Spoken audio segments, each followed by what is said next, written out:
नमस्कार साथियों, मैं सतीश मेहरा। हर साल 4 फरवरी को कैंसर दिवस मनाया जाता है और इसका मुख्य उद्देश्य है दुनिया भर में कैंसर के बारे में जागरूकता बढ़ाना, लोगों को शिक्षित करना और इस बीमारी के खिलाफ लड़ाई में एकजुट होना।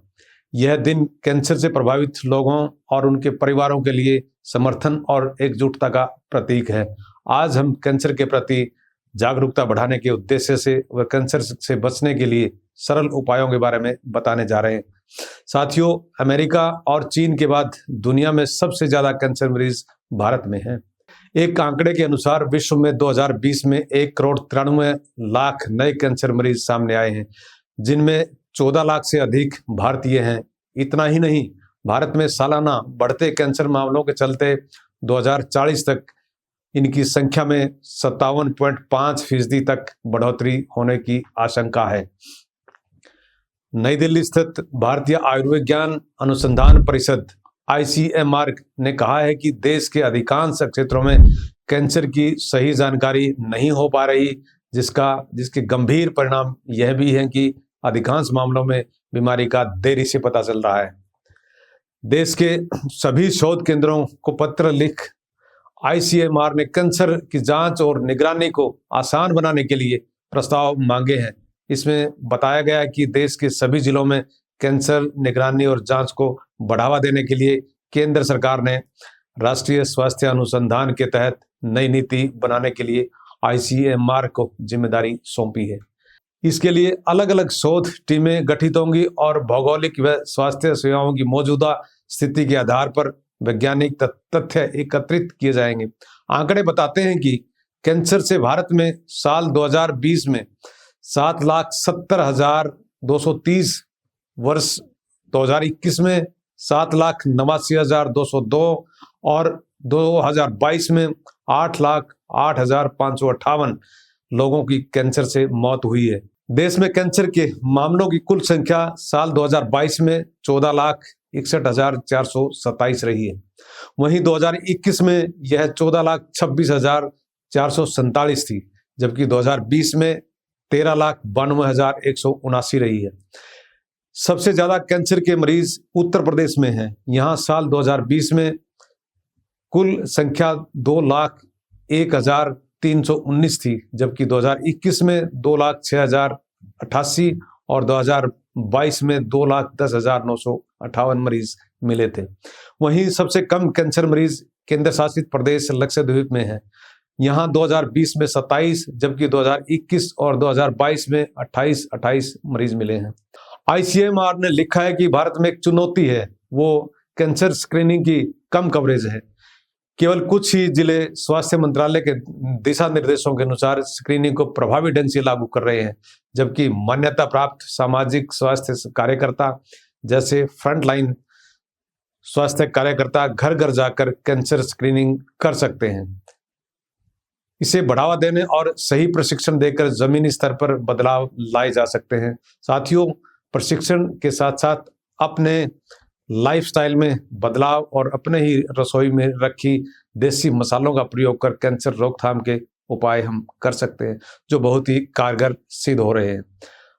साथियों, पद्म भूषण से सम्मानित कैंसर विशेषज्ञ डॉक्टर सुरेश आडवाणी के अनुसार किचन में मौजूद मसालों का सही तरह से प्रयोग करके कैंसर जैसी गंभीर बीमारी से बचा जा सकता है। हाल ही में अमेरिका में की गई रिसर्च की रिपोर्ट के मुताबिक हमारे घरों में उपयोग किए जाने वाले मसालों में कैंसर से लड़ने के बहुत प्रभावी गुण पाए गए हैं। पहले हम बात करते हैं हमारे रसोई घर में प्रयोग होने वाली हल्दी की। हल्दी में कर्क्यूरिन नाम का पदार्थ होता है जो कैंसर को रोकता है। हल्दी प्रोस्टेट, पाचन तंत्र और गर्दन के कैंसर से बचाव में काफी सहायक है। यह ब्रेन, ब्रेस्ट और कोलन कैंसर के खिलाफ बहुत प्रभावी है। हल्दी में एंटीऑक्सीडेंट होते हैं। प्रतिदिन हल्दी की आधा चम्मच से 1 चम्मच मात्रा लेना कैंसर बचाव में उपयोगी हो सकता है। इसके बाद बात करते हैं अदरक की। अदरक में पाए जाने वाला जिंजरोल केमिकल एंटीऑक्सीडेंट और सूजन रोधी गुणों के लिए माना जाता है। यह फ्री रेडिकल्स को नष्ट कर कैंसर सेल्स को बढ़ने से रोकते हैं। यह कोलन, पेनक्रियाज और ओवेरियन कैंसर रोकने में बेहद सहायक है। 1 से 2 ग्राम तक अदरक पाउडर या 1 से 2 इंच लंबे अदरक का प्रतिदिन प्रयोग करना कैंसर रुकावट में बेहद उपयोगी पाया गया है। रसोई में रखी गई काली मिर्च की बात करें तो इसमें फ्लेवोनॉइड्स और फेनोलिक एसिड पाए जाते हैं। रिसर्च में पाया गया कि यह दोनों शरीर में कैंसर के विकास को रोक सकते हैं। इसमें पाइपरिन भी होता है और करक्यूमिन के अवशोषण को 2000% तक बढ़ा देता है। हल्दी के साथ काली मिर्च का 1/4 चम्मच हिस्सा मिलाकर प्रतिदिन खाने के प्रयोग में लाया जा सकता है। इसी प्रकार से लहसुन की बात की जाए तो इसमें सल्फर के कंपाउंड्स पाए जाते हैं। यह कोलोरेक्टल कैंसर के जोखिम को कम करता है। एलिसन यौगिक भी इसमें होता है जो डीएनए क्षति रोकने और कैंसर सेल्स की ग्रोथ कम करने में बहुत सहायक है। लहसुन की 1-2 कच्ची कली या 3 से 4 पकी हुई कलियों का प्रयोग करना बेहद लाभकारी है। इसी तरह से रसोई में प्रयोग होने वाली दालचीनी की बात की जाए तो यह कैंसर से बचाव में बहुत ही लाभकारी पाई गई है।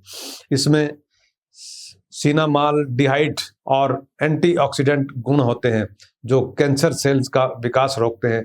ब्लड शुगर को नियंत्रित रखकर कैंसर के रिस्क को कम करने में मददगार होते हैं। प्रोस्टेट कैंसर की रोकथाम में दालचीनी बहुत ही उपयोगी पाई गई है। दालचीनी का आधा से 1 चम्मच तक पाउडर प्रतिदिन लिया जा सकता है। साथियों, देश के 2025-26 के बजट में कैंसर जैसी भयंकर बीमारी के इलाज और रोकथाम के लिए विशेष ऐलान किए गए हैं। स्वास्थ्य क्षेत्रों के लिए और भी कई बड़े ऐलान किए गए हैं। वित्त मंत्री ने ऐलान किया है कि कैंसर जैसी गंभीर बीमारी से जुड़ी 36 दवाओं पर अब कोई टैक्स नहीं देना पड़ेगा। इन्हें पूरी तरह ड्यूटी फ्री बनाया जाएगा। वित्त मंत्री ने बजट में यह भी कहा है कि अगले 3 सालों में देश भर के सभी जिलों में डे केयर कैंसर सेंटर खोले जाएंगे। इस वित्त वर्ष में ऐसे 200 सेंटर खोले जाएंगे। इसके साथ साथ उन्होंने यह भी ऐलान किया कि मेडिकल एजुकेशन में 5 साल में 75,000 सीटें बढ़ाई जाएंगी। इस प्रकार से भारत की जनता को पर्याप्त मात्रा में डॉक्टरों की उपलब्धि हो पाएगी। साथियों, यह सरकार का प्रभावी प्रयास कहा जा सकता है। फिर भी कैंसर से बचाव व रोकथाम के लिए जागरूकता बहुत जरूरी है। साथियों, आप जहां कहीं भी हैं, कैंसर जागरूकता में अपना योगदान दें, तभी 4 फरवरी के कैंसर दिवस की सार्थकता और बढ़ेगी। नमस्कार, सतीश मेहरा।